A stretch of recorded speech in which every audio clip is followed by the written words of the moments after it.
Today we're going to go ahead and do some vector addition.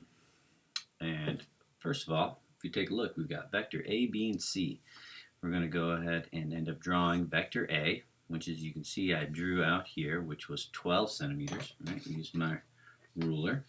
And then it's going at 180 degrees from east, and that's why from my starting point it ended up going west. Right?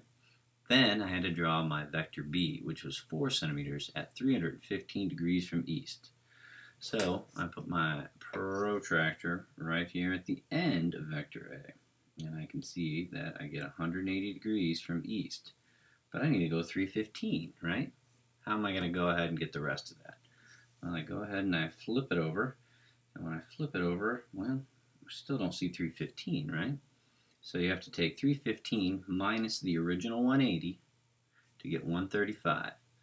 Now that I know that, I can go ahead and go 135 degrees, which is going to go ahead and give me a line about right over here, a little dot.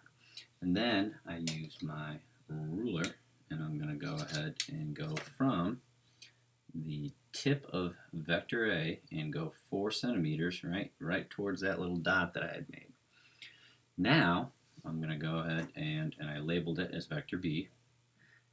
Third vector is vector C, so I'm going to go ahead and draw it at 270 degrees from east, 3 centimeters long. Well, 270 degrees from east is 270 right down south, so I'm going to draw it south, 3 centimeters, right? So I draw it 3 centimeters and I label it.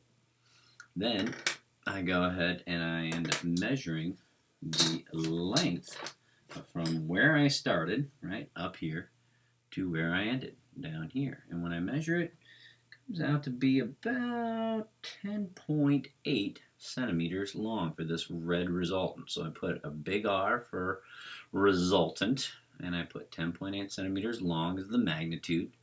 And it asks for you to write it up here just so that you realize that is the resultant magnitude. In other words, how long it is. And that's why it's with a ruler. Then you got to measure out the angle, right? So you're going to go ahead and take your protractor, and you're going to measure 180 degrees, right? Because over here is where you started, right? Think of it kind of like, here's my starting point, here's a little XY axis, so here's east, and that was the starting point. So I went all the way to there's 180, and then I got to figure out how much more did I go. So if I flip it over, I line this up. See that right here on this, it goes 10, 20, 30, and about 32. So this angle up here is about 32 degrees. So if I went 180, right, 180, and then another 32, well, that equals 212 degrees from east. And that is how you go ahead and do your drawing for your vectors.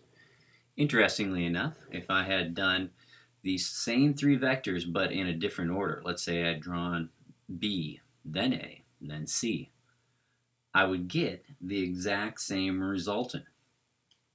So, doesn't matter what order you do your vectors in, as long as the vectors are still the same. If you do them in a different order, you'll still get the same resultant. Thanks for joining me on how to do vector addition.